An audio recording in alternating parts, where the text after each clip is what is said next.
Well, hey there, friends. Chris Brooks here. I hope you're having a great day. Why don't you do me a favor? Strap on your seatbelt. We're going to navigate through the contours of culture, as always, with the lens of the biblical worldview on. But before we do that, let me remind you, this is the day that the Lord has made. He has given it as a gift so that you and I can rejoice and be glad in it. So let's do just that. Let's follow the words of the Apostle Paul. Let's rejoice in the Lord always. And again, I say rejoice.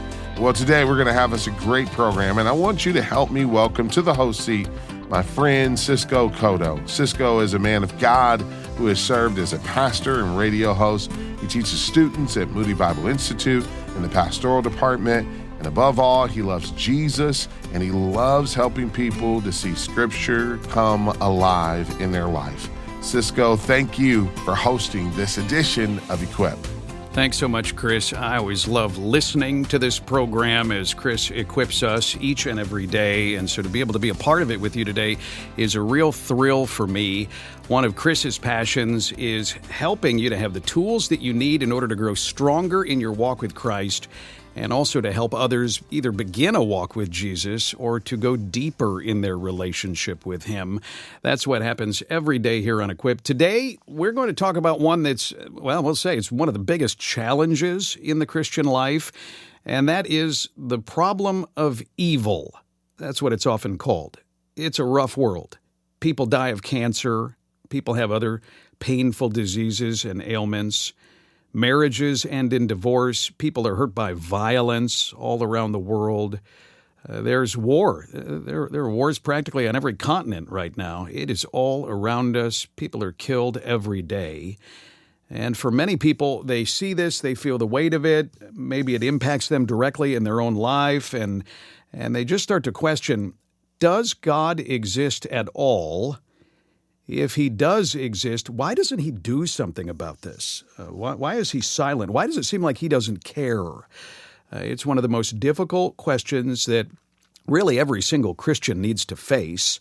Today on Equipped, we're going to talk about this. So glad to welcome Collin Hansen to the program.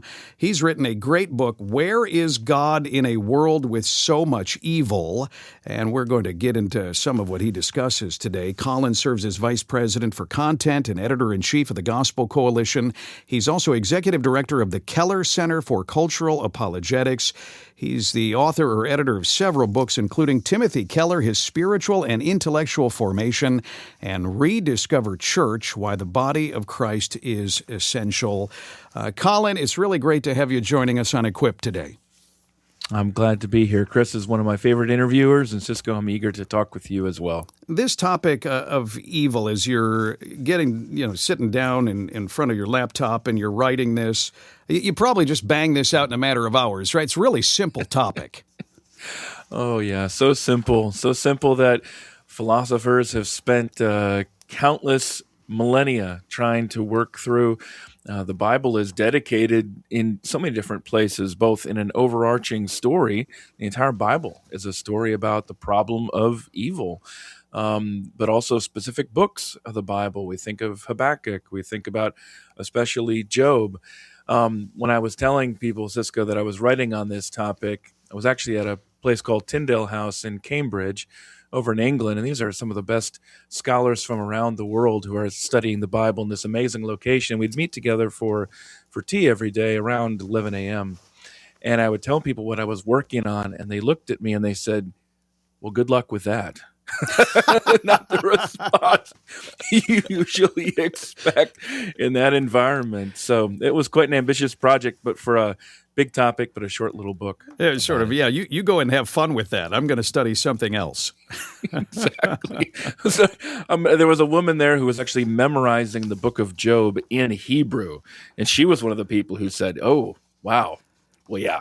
Good luck with that. So memorizing Job in Hebrew is easier than dealing with the problem of evil. I'm understanding this now. Apparently so, Cisco. That's what I learned. Well, as we go through our conversation here with Collin Hansen, I want to invite you to be a part of the program. The number is 877-LIVE-675, 877-548-3675. We want to equip you as best we can with answers to these Very deep, very important, sometimes very painful and personal questions. Why is there evil in the world? Why is there suffering in the world? Why is there violence? Why does it seem like God isn't doing anything about it? One of the hardest parts, and you write about this, Colin, in the book, Where is God in a World with So Much Evil, is it seems like God is silent. It doesn't seem like he's responding to our prayers. It doesn't seem like he is indeed doing anything to stop all of the horror going around us. And that leads many people to say, is there even a God? Does he really exist? Yeah. Yeah, exactly. And one of the things I considered, and I'm not the first person to look at it from this perspective, but I looked at it specifically from the vantage point of Elie Wiesel and his book Night. And I'm sure we'll talk about that a little bit more later. But this is one of the most important books to come out of the Holocaust. And this is exactly what he says throughout the book when he sees such horrible things, when he watches his father die next to him, and Elie, as a young boy, is silent even as his dad is beaten to death by these Nazi SS officers. And then there's a rabbi, there's a little boy who's actually being killed in front of the assembled Jews, and a rabbi yells out, "Where is God?" And Elie, I mean, in his head, he's thinking, well, he's right there. We've hanged him. We've killed God. Boy, that is just one of the most visceral and compelling, I think, for a lot of people, reasons to not believe in God. Now, Elie Wiesel was actually not himself an atheist.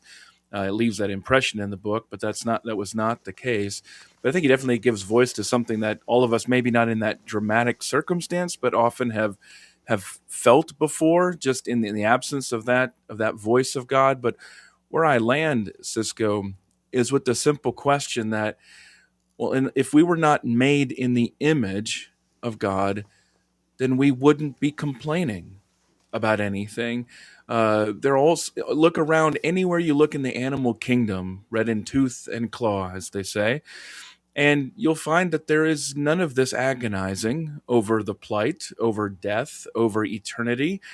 We're different as human beings. But the only thing that could make us different, Cisco, as human beings is God and being made in his image. So it's a big question. It's a potent question. It's a visceral question. But in the end, it's a question that we only ask because there is a God. Yeah, and I don't want to be, to that point, I don't want to be too overly philosophical here, but if God doesn't exist, if it's just all we sort of evolved from nothing and it's kind of on our own, it's all random, and then there is no God, then can we even say that there is legitimately right and wrong, that is moral and immoral?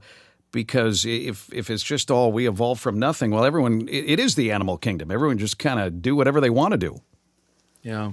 I don't think that's too philosophical at all, Cisco, because one of the challenges for all of us who've grown up in this world, a world that's been shaped so much by Christianity, whether or not people acknowledge it or not, shaped by the entire Bible, including the whole Old Testament, the Hebrew Bible that wrestles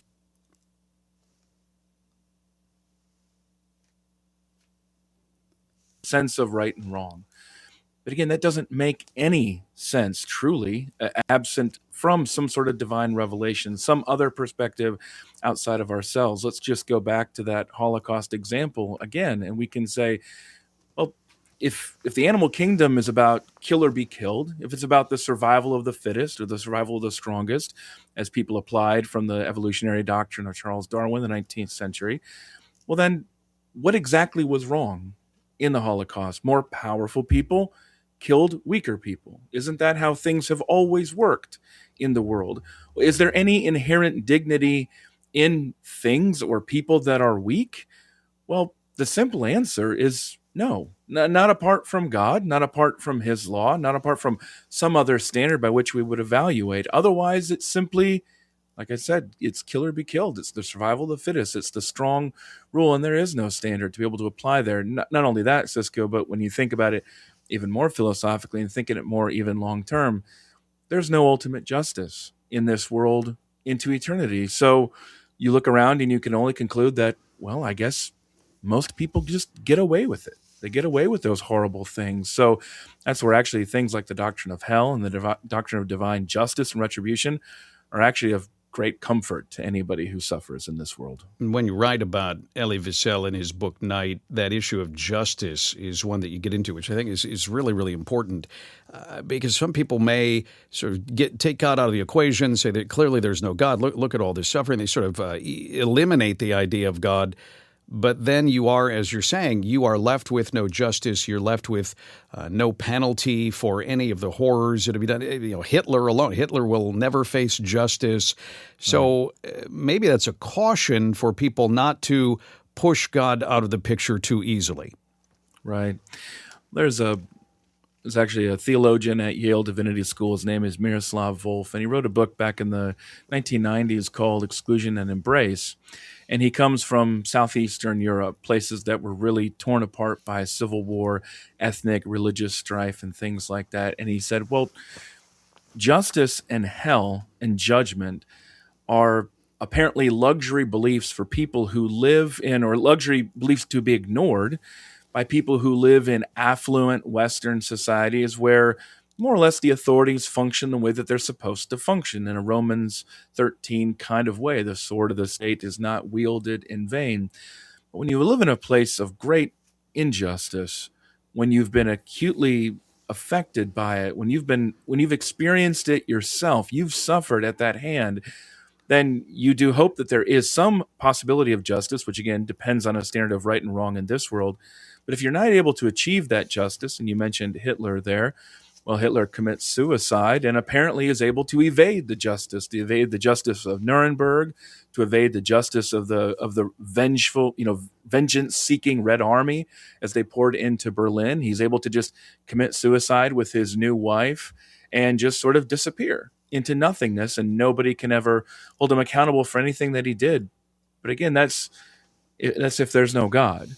If there is a God, and there is an eternity, and there is a heaven, and there is a hell, then there is a justice, and there is some comfort to know that what happens in this life is actually deeply, deeply meaningful in terms of all eternity. It may not happen in this life, but there will be justice. We are talking with Collin Hansen, author of Where is God in a World with So Much Evil? And we're going to take some of your questions. The number 877-LIVE-675, 877-548-3675.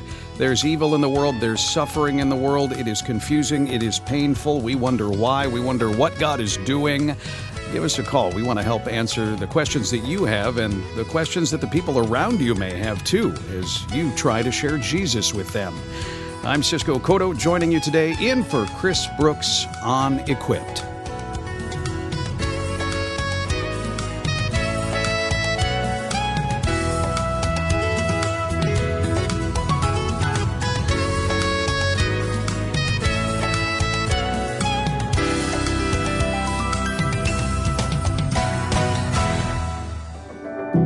When adult children pull away, parents are often left with grief and confusion and unanswered questions, but there is real hope for your family.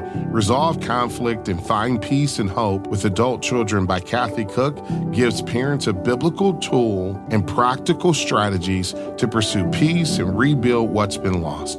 A copy can be yours today with a gift of any amount to Equip. Simply call 888-644-4144 or visit equipradio.org.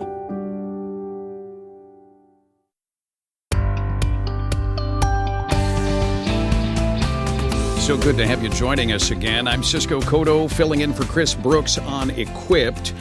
We are talking about the problem of evil. There is pain in the world, suffering in the world, violence in the world, injustice in the world.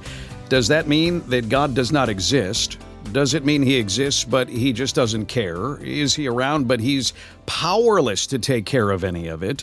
This is not only an issue that we wrestle with personally, and all of us do in some way, but the people around us are unsure. The people around us have questions, and they may even be staying away from church or any sort of relationship with God, in part because they don't like the injustice. They don't like the violence. They want it to stop.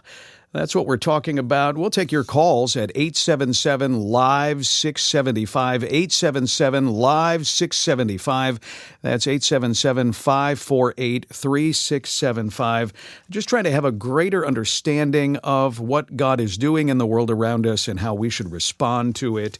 We're talking with Collin Hansen. He's written a great book, Where is God in a World with So Much Evil?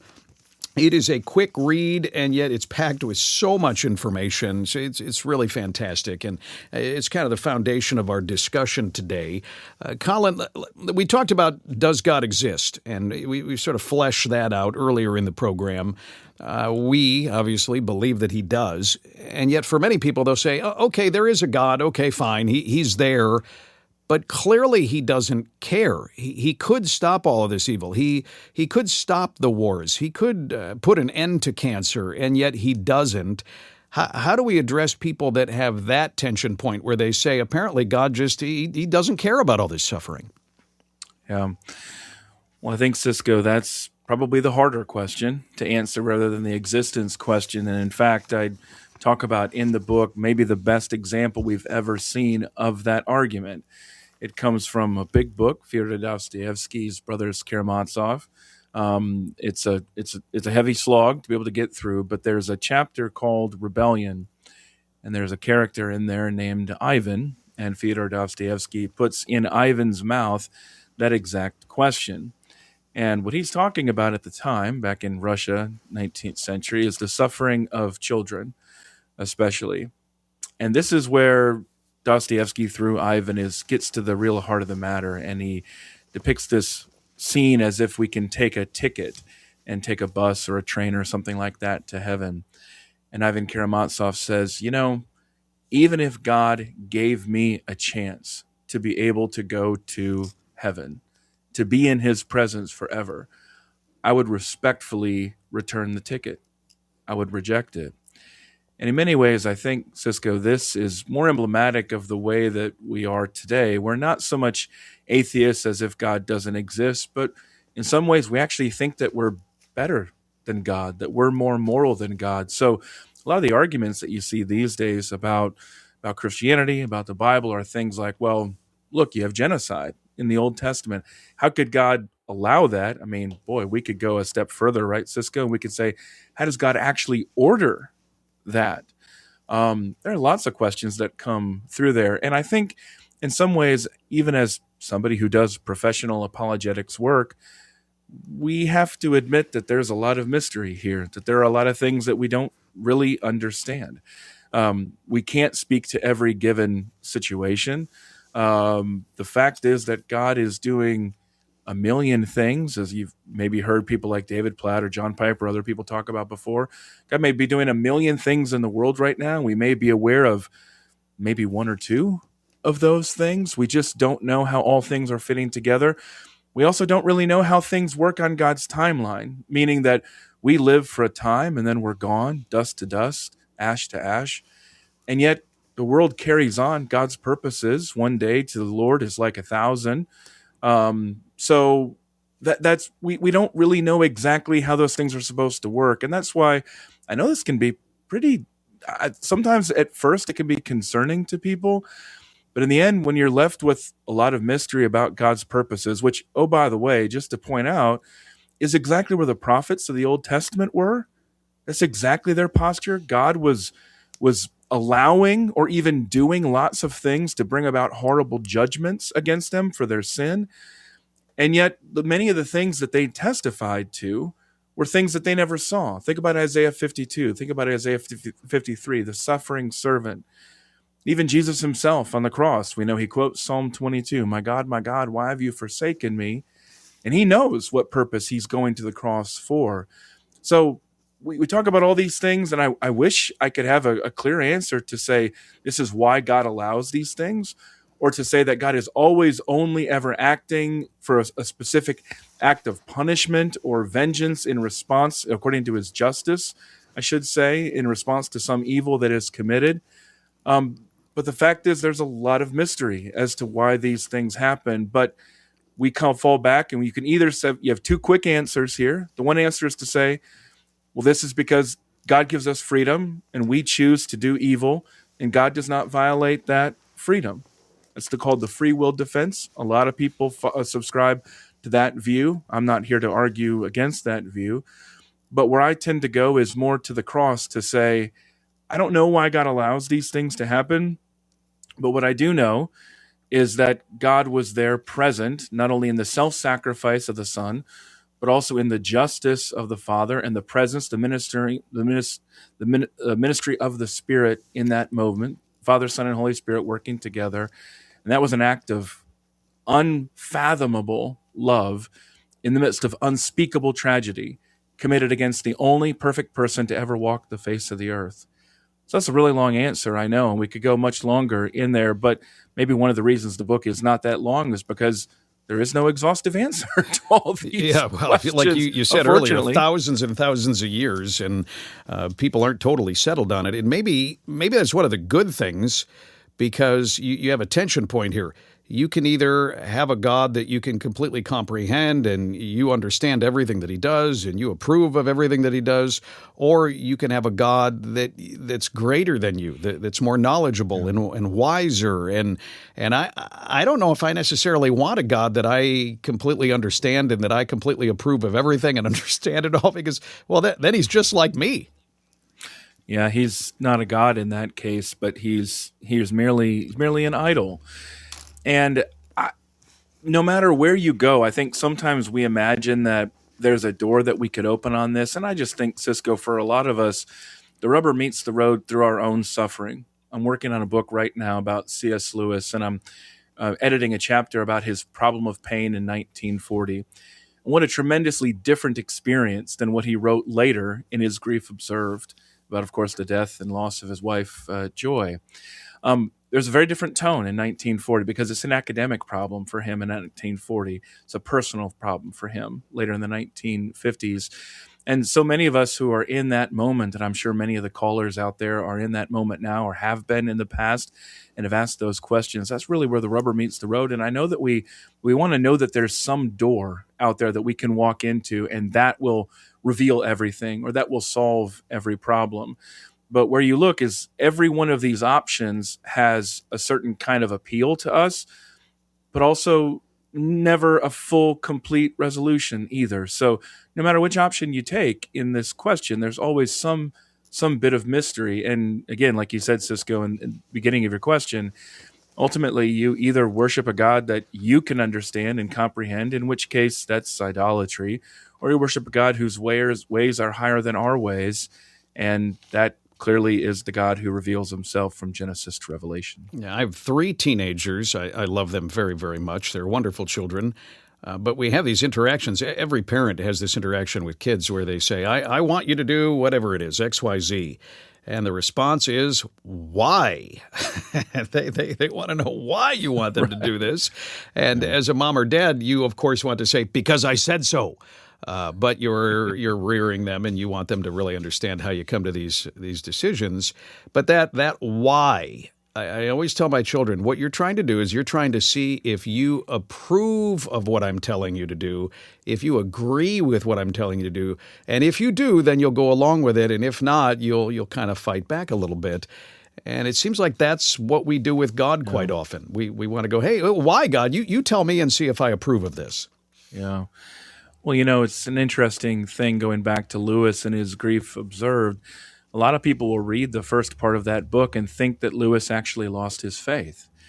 They think, well, how could you say these things to God if this is, how can you question him? How can you doubt him? How can you challenge him this way? That must be the loss of faith. This is, again, in what I'm trying to channel also in Elie Wiesel. He sounds like somebody who's an atheist. He's lost his faith, but he actually hasn't.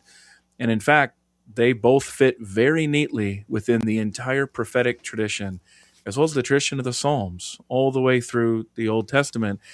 I wonder, Cisco, whether we actually believe the things that are written there or even know exactly what's being said, because I don't think there are many things that we could pray out in our agony, in our longing, and our suffering to God that are not prefigured, almost even word for word, throughout the Bible itself. And if that's the case, these are the divinely inspired, words of God given to us to show us how to worship him, then even asking these questions can be a very act of worship, because ultimately they're an act of faith, because they're a belief that there is a God who could answer, who does have better purposes, and can bring us comfort as we engage with him. Yeah, we'll dig into that a little bit more in just a matter of moments, because that's one of the beautiful things about our God. There's so many beautiful things about him, but he wants to hear from us. He wants to hear our concerns. He wants to hear about our grief. He doesn't tell us just to be quiet and go away. He invites us to not only experience him, but also to bring our concerns to him. And so we want to equip you to do that. We'll be back in a matter of moments. 877-LIVE-675 is the number. Cisco Cotto in for Chris Brooks today on Equip, talking with Collin Hansen, the author of Where is God in a World with So Much Evil? That number again, 877-548-3675.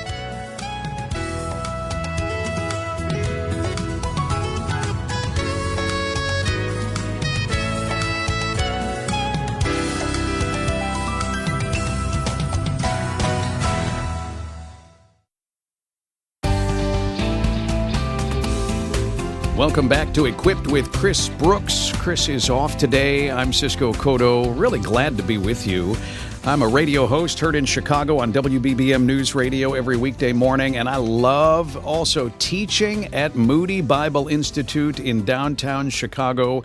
Whether you just want to know the Bible better, or maybe you want to train for ministry or to be a teacher or a counselor, whatever it is, go to moody.edu. We would love to have you study with us either online or in person in our Chicago campus. We're talking about the problem of evil. There is suffering, there is pain, there is violence, there is injustice. It goes on all around us. And we wonder, where is God in the midst of all of this? We're talking with Collin Hansen. He's the author of a book, Where is God in a World with So Much Evil? Just really, really helpful, simple read. I encourage you to get it, not only read it, but pass it along to a friend. We're taking your calls, 877-LIVE-675, 877-548-3675. Let's go to Steve. He's joining us in Indianapolis, listening on WGNR. Steve, thanks for joining us. Welcome to Equipped. Yes. Can you hear me? Yes, we can. Go ahead. Yeah. My comment is, and question is, I believe it's in, and I'm driving, but it's in Romans 5-8, somewhere that says that God subjected the world to frustration, or the creation to frustration, in hopes that we would be united with him and have a relationship with him. So I think this is a partial answer to the problem of suffering, and I'd just like to hear your comments about that. Yeah, Collin, is that one of the things, to Steve's point, that God uses all of the suffering and the evil around us, at least in some ways, to drive us to him? Romans 8:20, I think, is what you have in mind there. I think you go all the way back to Romans 1, I think probably does an even better job in the context. I mean, you got Romans 1, you have Romans 8, then you have Romans 9 about election, and then you have later on Romans 13 about the state. So the entire book of Romans does a whole lot of work here. Romans 1, I think, maybe an even better illustration of this, because the sense there is that we have strayed as the children of Adam and Eve. And as a result of that, God not only gave our ancestors over to their desires, but God gives us over to our desires. In fact, our straying from him is in some ways its own judgment. It is a judgment, to be sure, but also our wandering from him is itself a judgment as we experience what it means to live against the order of creation, to live against God's will, to live against God's law. I think in some ways this is a very powerful apologetic for the faith when you look out around the world today. You can conclude a couple different things. Well, you can conclude that it doesn't matter because everybody just does whatever they want, almost like the book of Judges. Everybody does whatever is right in their own eyes. Or you can say all of the problems out there are a result of we just don't have better systems. If we just had better judgment, if we just had better government, if we just had better people in charge, then we'd be able to solve all these problems. Well, that's actually been tried many times. And many of the horrific utopian movements, communism, fascism, things like that of the 20th century that led to tens of millions of people dying were actually that kind of perspective, but it's still popular today. Or you can look in the other sense and say, this is what happens when we turn against God. When we go against God, this is what we bring upon ourselves. And it's not only, and then Romans 8, where our wonderful caller had chimed in there, it's not only we who suffer, but it's actually the creation itself. The creation itself is subjected to futility. That's the animals. That's the plants. Everything in creation is experiencing the effects of that fall, awaiting the renewal. Ultimately, that comes with the return of Christ, and then the new heavens and the new earth. I think, given all the evidence that we have in perspective, that is a much more plausible explanation, and actually a more hopeful explanation than any other one. That yes, God is allowing the evil of this world to draw us back to himself, which, oh, by the way, was the pattern of the judges and also the pattern of the prophets as well. Hope that helps, Steve. The number is 877-LIVE-675, 877-548-3675. Speaking with Colin Hansen here, you talk about the new earth, the new heaven and the new earth. Do we as Christians focus on that enough? That seems like one of the ways to move through these difficult situations, not pie in the sky, not sort of make-believe, but a genuine hope that there is a better day coming in which all of that evil, all that suffering will be done for. Well, I don't think, Cisco, you can make too much of that. At the end of the day, where else is our hope? Where else can we trust? Are we able to trust that, like I said, if we just voted in a different person in charge, that the problems would go away? If we just were able to change our health, exercise, and diet, then we'd be able to avoid death. I mean, you have a lot of people out there right now who are trying to sell us on that premise. What else are we going to turn to? Where else are we going to look for answers here? Except the promise that not only that Christ has come, but that he's coming again soon. And so this is not merely a promise that has no relevance to our lives and no anchoring in hope. In fact, the entire Bible is an anchor of hope, because at the worst moments, all the way through the Exodus, think about that, the slavery, hundreds of years of slavery for the Hebrews. And what does God do? He delivers them all the way through.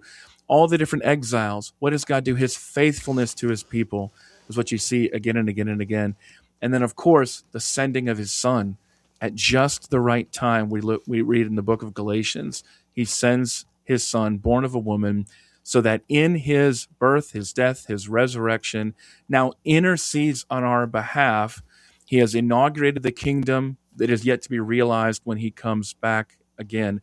That is a deposit of hope for our eternity, that he is coming again soon. Now, I don't think, Cisco, we can think too much about that, because I don't know what else we're supposed to hope in. Yeah, I was a longtime pastor before I started teaching at Moody, and so I know when I say this, people are going to say, "Well, you're still a pastor at heart. Of course, you're saying this." But it really seems like an argument for being in Scripture more in order to be reminded of these promises, to sort of let them marinate, to let them really penetrate our souls, in order to prompt us to be reminded of this future, that this world is not our home. Yeah, I just want to read Habakkuk 3:17-19 here. It's such an incredible encouragement to me. And if people want to walk away with something very concrete, my book's pretty short, but my book is not remotely inspired. Go to Habakkuk instead. It's a short book. It is inspired. It's the words of the Lord. And it ends in this. The whole thing is a question. How could God allow this to happen to his people? How could he allow the horror of this Babylonian captivity, this judgment? How could he allow this invasion to happen to his people? And then you have here this incredible words. Though the fig tree should not blossom, nor fruit be on the vines, the produce of the olive fail, and the fields yield no food, the flock be cut off from the fold, and there be no herd in the stalls, yet I will rejoice in the Lord. I will take joy in the God of my salvation. God, the Lord, is my strength. He makes my feet like the deer's. He makes me tread on my high places. That's a sure hope. I wonder if that's a question that we all need to come to grips with, that are we willing to say, no matter what comes, no matter what challenges are there, no matter what happens around us. Especially, you touched on this earlier, it's one thing to be abstract, academic. It's another thing to actually be living it. When you're in the midst of it, are we really willing to say, though the fig tree should not blossom, nor fruit be on the vines? Are we really willing to say, no matter what happens, I am going to experience joy in the Lord because I know who my God is? Yeah. Well, one of the things that is different about us today, Cisco, compared to some previous generations, and I'm talking about generation after generation ago, is that we're very surprised by evil. We're really surprised when things go badly. In some ways, that's a testament to God's goodness to us and the goodness of common grace we have in this world, the goodness of scientific advances and economic advances and health breakthroughs and things like that. But in some ways, those things can be bad if they become a delusion. I've said here many times that I'm working on, or I've said I could quote C.S. Lewis so many different times in this conversation, especially because I'm working on another book about him.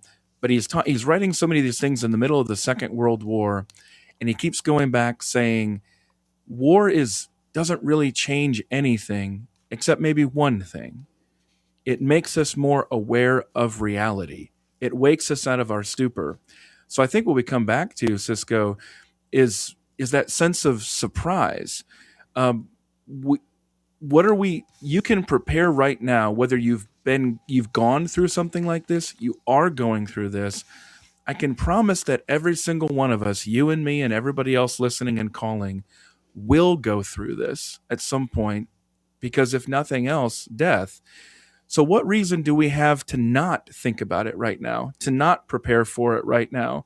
If we don't, then we're all just merely living a delusion, and that delusion will inevitably be shattered someday. So anything that helps us to prepare for that day today is a good thing, and that's where God's word is unparalleled, giving us not only that truth that reminds us of reality, but also the hope that shows us what's beyond this world.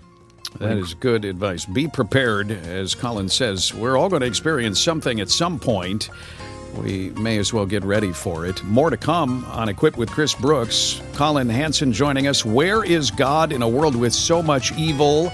And we're taking your calls at 877-LIVE-675, 877-548-3675. Want to help you to be equipped to deal with this in your own life, all the pain, all the suffering. Where is God in it? And also to talk with others. I'm Cisco Cotto in for Chris today.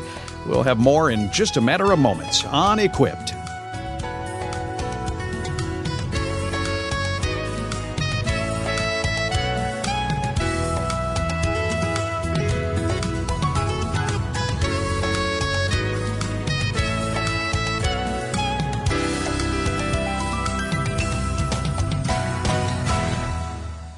In today's rapidly changing culture, Christians need solid biblical guidance more than ever. That's our mission here at Equip, to provide biblical wisdom for life's toughest questions.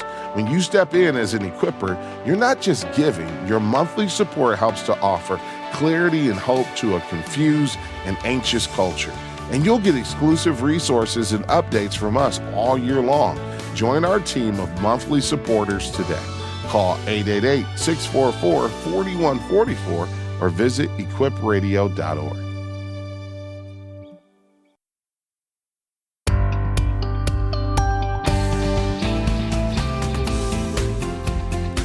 This is Equipped with Chris Brooks. As always, it's good to have you joining us. Chris is off today. I'm Cisco Cotto filling in for Chris. I teach in the Pastoral Studies Department at Moody Bible Institute in downtown Chicago. The number is 877-LIVE-675, 877-548-3675. We are talking about the problem of evil. There's suffering in the world. There's pain. There's injustice. There's war, there's disease, and we believe in an all-powerful, all-loving, all-faithful, all-wise God. So why is it here? Why do we have this happening? It's a very good question. Colin Hansen has written a great little book called Where is God in a World with So Much Evil? And we are talking with him about some of the ways that we can think about this and also talk with others about it. We want to be more encouraged in our walk with Christ, but there are a lot of people who do not yet follow Jesus, and some of the reasons that they give are the problem of evil and awe and suffering and the challenges that people face in this world. So we're trying to equip you and all of us to be able to answer these questions a little better. Let's go to Paula. She is listening in Chicago on WMBI. Hi, Paula. Welcome to Equipped with Cisco Cotto today and Colin Hansen. Hi. Hi there. Go ahead. And my question is, and I'm a lover of God and know that He loves me, and I trust Him with all my heart. The question is always presented to me is, why do we think that God created evil in the beginning? That's a great question, Paula. And since he wrote the book, I'll punt that over to Colin to go ahead and address that easy one. Yeah. Well, we do want to be clear about something theologically. We want to say very clearly that God did not create evil. So one of the passages we go to here is James 1:13. Let no one say when he is tempted, I am being tempted by God, for God cannot be tempted with evil as he himself tempts no one. We can see this in other passages as well, specifically the 1 John. There is no darkness in God. He is light. So whether you want to then go back and look in various different passages, Isaiah 45 and elsewhere, and look at Satan himself as the author of evil, as having been a fallen angel, you could look there, and you could look at but then God's not the author of evil. You still have a fallen angel there. But the short answer to the question is we don't necessarily have any clear example in Scripture of the bigger question of why does God allow evil, or why does he permit evil? Some theologians, some philosophers have argued that it's sort of when you allow the evil, you see the redemption, you see the goodness even better. You could look at the book of Revelation here. One of the things that I think is so amazing is you have this lamb who was slain. It is the object of worship. Now, of course, we're talking about Jesus Christ there. So in some sense, we're worshiping a God who is not merely the creator, but who is also, in his essence, from all time, also a God who redeems, and a God who does it in such a way that Isaiah 52:53 make very clear is incredibly unexpected for anybody, that he himself will bear that punishment on the tree. So I think far from God being the author of evil, God is totally contrary to our expectations of him in other manifestations or other ways that people have projected God. God is one who commits no evil at all, but actually identifies with us in this evil world, suffers that evil, so that he might, through his redemption, ultimately conquer that evil that has come into the world through the fall, that he is not the author of, but has permitted. So I know that's maybe a little bit of a complicated question, but the short answer is he's not the author of evil. He is not the one who tempts us. And yet he is a God who somehow works all good. You go back to Genesis, Joseph, you intended it for evil, but God intended it for good. He's the one who works good out of all evil. It's the amazing thing about our God. That's really good. Paula, hope that helps. Thank you so much for calling and for listening. Colin, this doesn't always feel satisfying, but I'm just going to say this anyway. In one respect, is one answer to this. You talked earlier about the book of Job. In Job 38, when God is addressing Job, he says, "Where were you when I laid the foundation of the earth?" Is there a point, and this isn't ignorance or believing in fairy tales or denialism or whatever, at some point do we have to say, is one of the answers, he's God and we're not? Are we going to bow the knee to him as Lord or continue to fight this? I mean, at the end of the day, he's God and we're not. Yeah. Well, I think, Cisco, about a friend that I had, well, it was actually a conversation with a friend in his church. And this was a man who had experienced a Job-like existence. He'd lost his health. He'd lost his money. He'd lost his family. He had just lost more than almost anybody else I had ever heard, at least in this modern life. And in the end, he lost his faith. And as I was talking to this friend who was a pastor in his church, I asked him, so did it help? Did it help when he lost his faith? Because the thing is, he didn't lose any of those things because of God, in the sense that he didn't lose those things because of his faith. These were not persecutions. This is unfortunately simply what happens to all of us.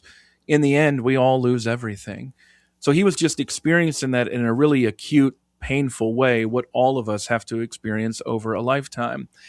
And in the end, you come back to the question of, am I going to trust a God who could have a reason, who could work all things for good from evil, as we see about in Joseph's story, as we see about in Romans 8, as we see about ultimately with Jesus?